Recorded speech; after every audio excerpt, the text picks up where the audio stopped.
Africa's Edge, responsible gaming as the ultimate market differentiator. Hello, hope you hear me very well. I'm Miranda, making the introduction of myself one more time. I'm head of regional growth at SOFTSWISS. I'm doing not only Africa, but also LATAM and Asian regions. And let me introduce my fellow colleagues. Susie from EGT, she's doing the African region for EGT. She's the general manager, and Jeremiah, please also introduce yourselves briefly. Hello, everyone. My name is Zsuzsanna. I'm from EGT Digital. I'm representing our company in Africa, in the African region. Yes, hello everybody. My name is Jeremiah Maangi. I'm the Chief Executive Officer at iGaming Africa, and I'm representing my company in this event and looking forward to this great discussion on responsible gaming with respect to the African continent. Thank you so much. So I'm going to give you the brief introduction about what we're going to cover today as well.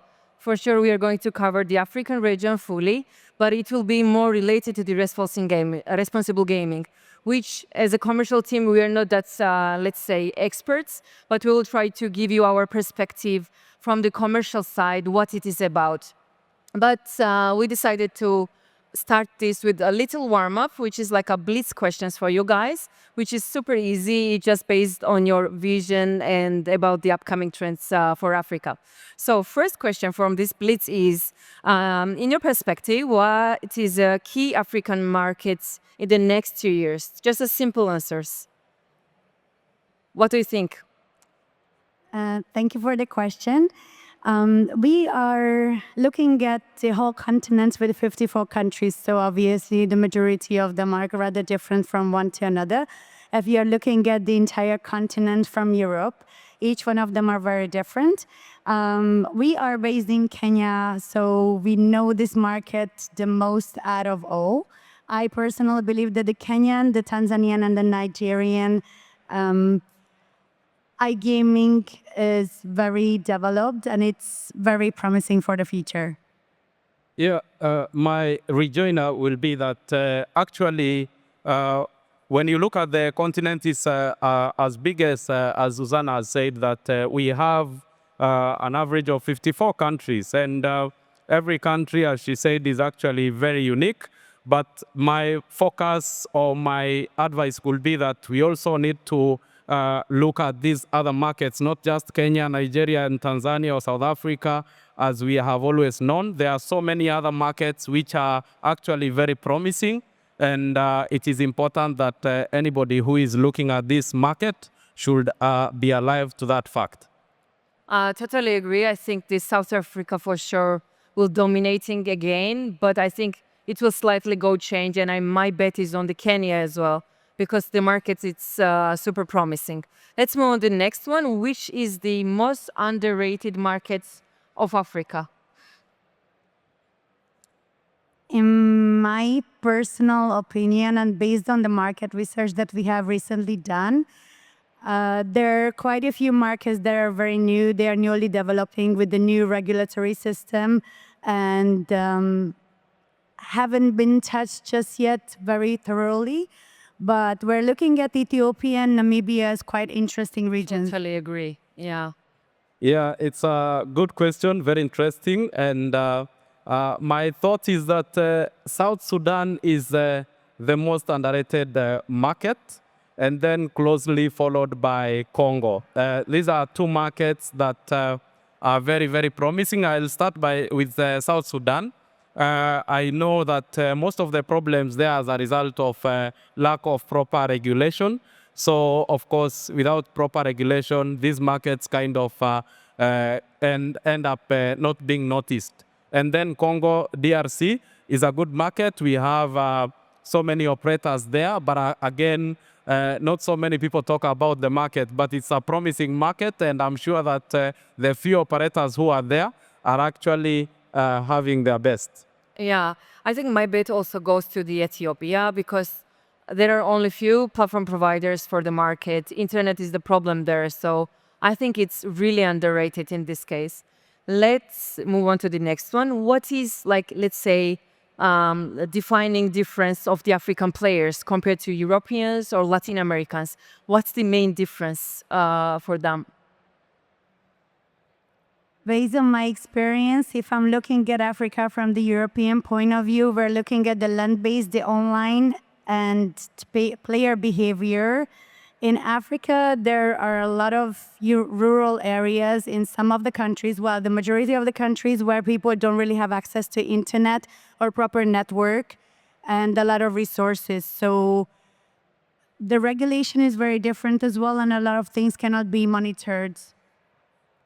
Yeah, my view on that question is a bit contradictory. I think so many people will ask me questions after that, but then I think that one of the key differentiators of African players from European or Asian players is that there is I want to give you the response based on a research I did. So sometimes back we moved around Nairobi town, doing a poll, and we were actually filling in some questionnaires, asking people if they bet and why they bet.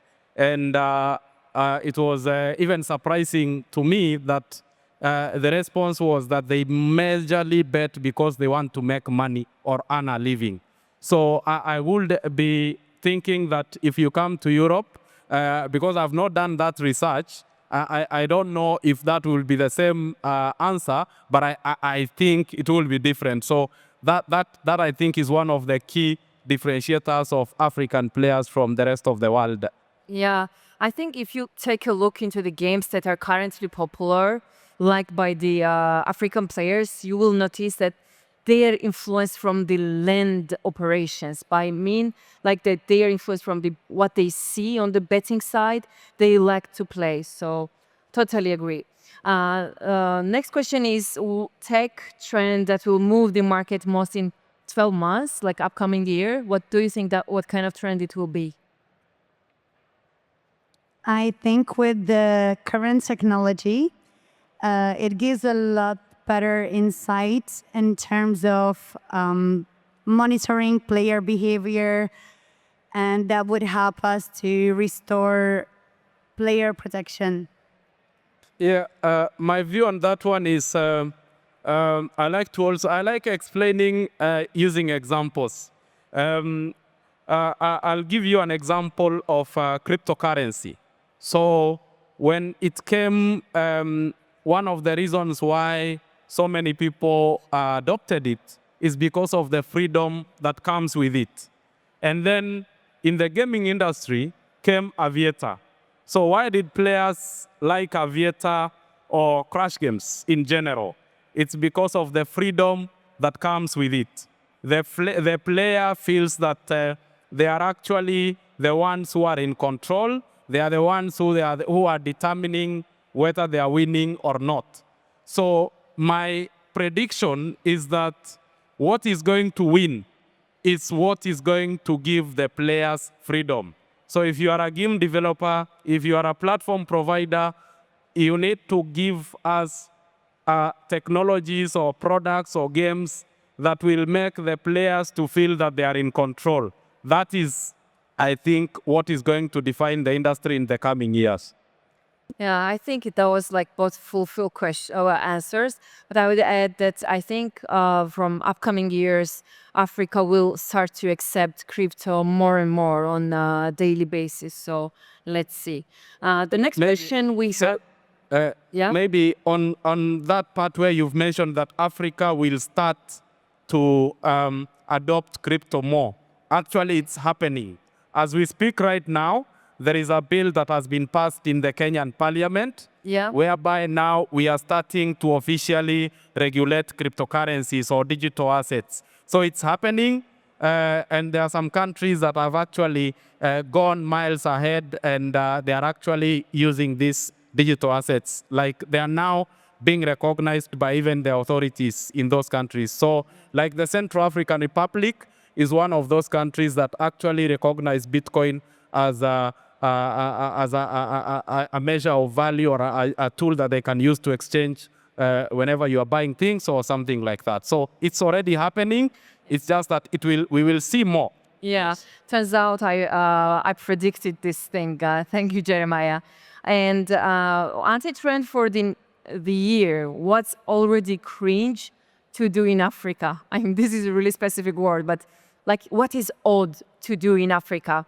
Like a lot of stereotypes I've seen as patterns. So, what's your vision about it?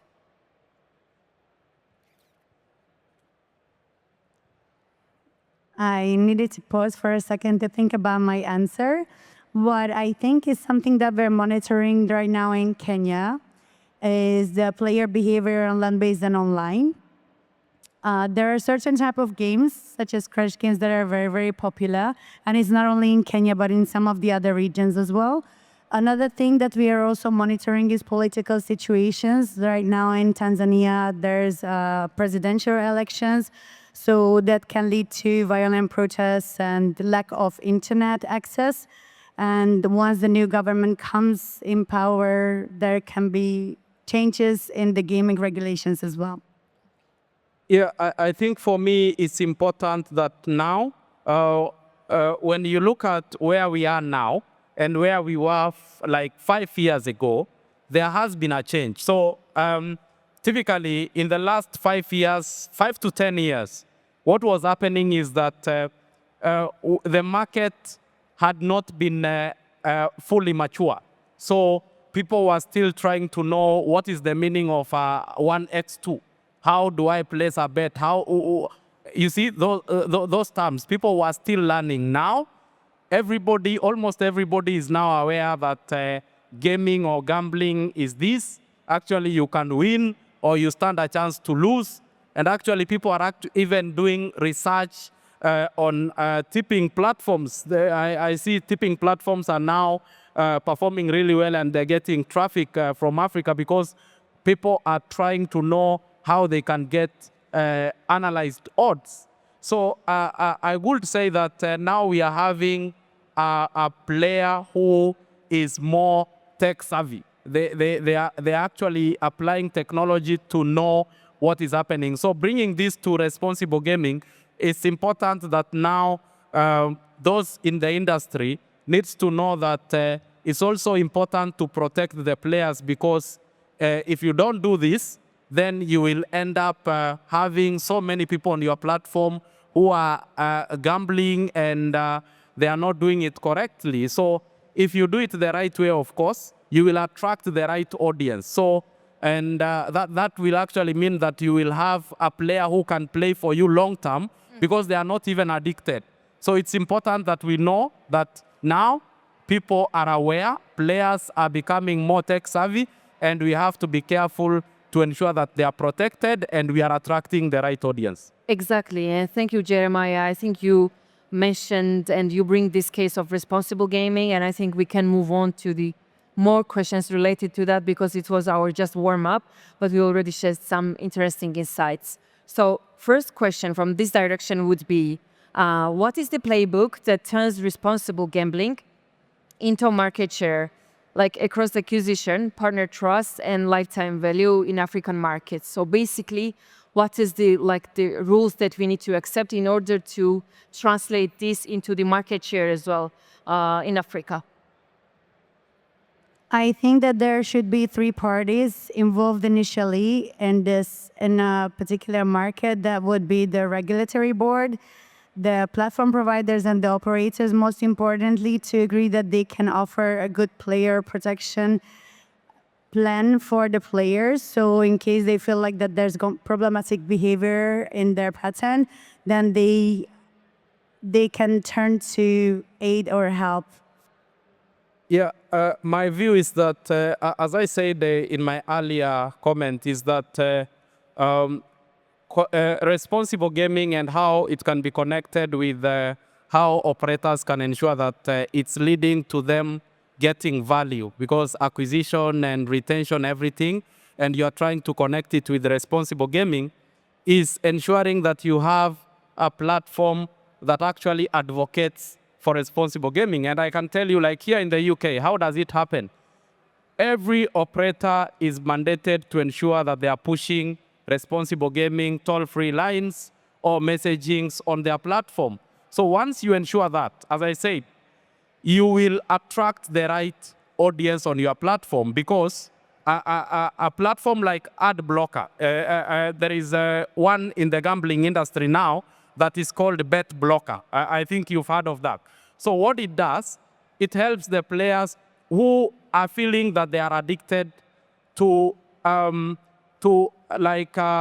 not be able to access platforms which are gambling related on their devices, etc. So what will this do for an operator? You know, some operators will think that they will be losing. But then remember that an addicted player can actually be even more problematic to you, because they can go out there and give out negative reviews about your platform, because they don't know they are losing because they did not play well. They might think that they are losing because you have a bad platform or you are stealing from them. So it can lead to negative publicity of your platform, and that is one of the easiest way to lose traffic. So I would say that it is better for companies to ensure that they are pushing responsible gaming messages, for it to ensure for their platforms to attract the right audience, which will lead to more long-term value on the platform. Yeah, got you. Let's. We have limited time, so let's move on to the next question. I agree, I think, with Susie that the B2B side and B2C side should be only responsible for taking this into the accountability. I think government and the regulatory part should be involved as well.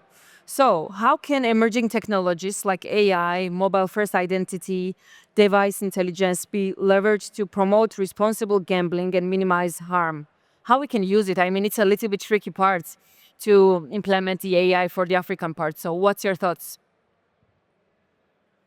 I think AI technology is a very, very new tool that has been used in the iGaming industry globally. And it is very, very useful to be used in the African regions as well.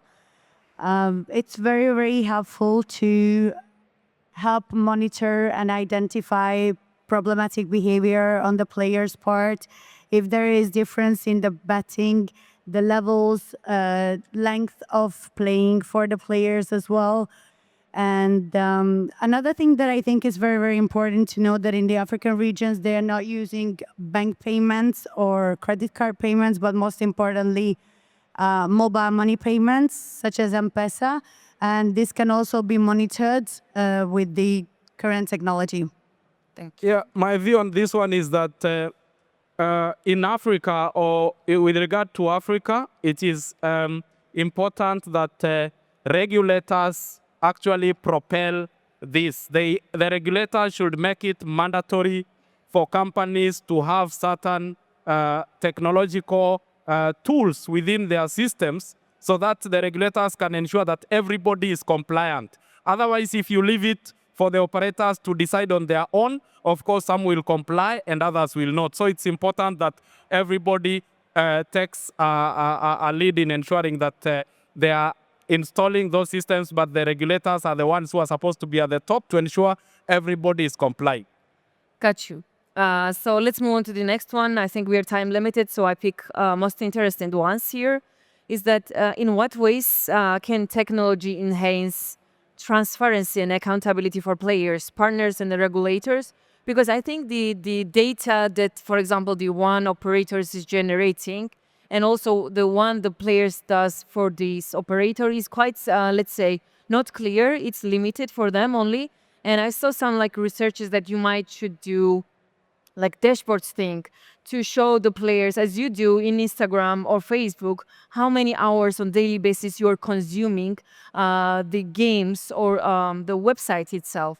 So what's your thoughts about this?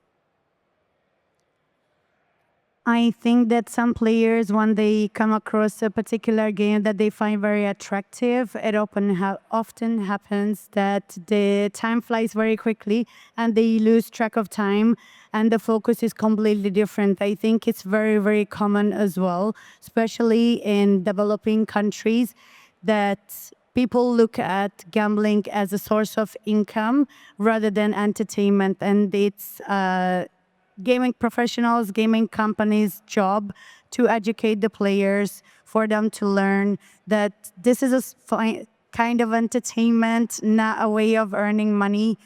and that could probably lead to a lot of advance.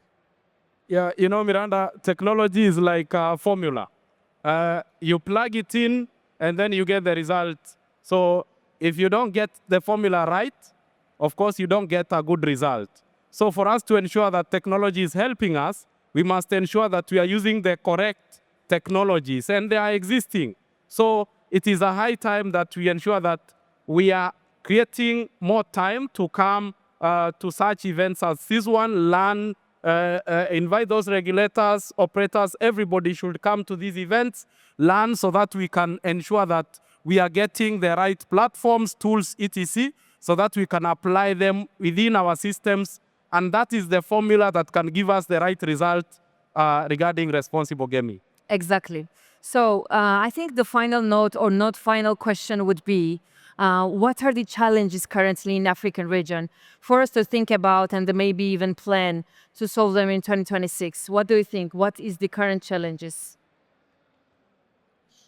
As we have previously discussed, some of the markets are rather new in the gaming industry, and it often happens that the regulators are not exactly up to date, or they don't exactly have a plan on how to evolve in the markets. And sometimes we're also lacking communication between the regulators of markets. Some of the local companies are also not exactly doing very thorough market research or communicating with each other, and these can be a disadvantage. In the future, I think what can be very, very useful is to do very thorough market research, to understand the local markets, how they work, what is the player behavior and the player preference, and to work together on a plan for the player protection and responsible gambling. Yeah, I want to think that the biggest challenge that the market faces is illegal operators or illegal players in the industry, either B2B or B2C, because this leads to unfair competition. So even that one who is compliant will not see the need to have a license or follow their laws, because otherwise the other ones who are operating illegally will overtake them and take their market share. So, and that will lead to even more irresponsible gaming habits, because if you are not licensed, of course, you will not protect the players. So I believe that this is the biggest challenge, and it is up to the regulators in the market to ensure that they are learning and they are up to the task and ensuring that everybody who is in the market or operating is operating correctly, so that we can protect the market. Exactly. And I think there is a challenge, but I think it's easy to understand if we listen carefully, because the market is there, everything is on the table. And if we listen carefully, we can comply. But again, I'm like bringing this on the table that there is a need of the third-party involvement in this case, like regulators, B2B side and B2C side for sure. Thank you so much. I think that was it. Our time is up. Thank you for listening, especially my team over here. Thank you for supporting everyone. Thank you. Thank you so much, guys. It was really interesting. Thank you very much. Should take it? Yeah. Yes, we can. Can we please put our hands together for another round of applause for Miranda, our moderator, and the fantastic panelists?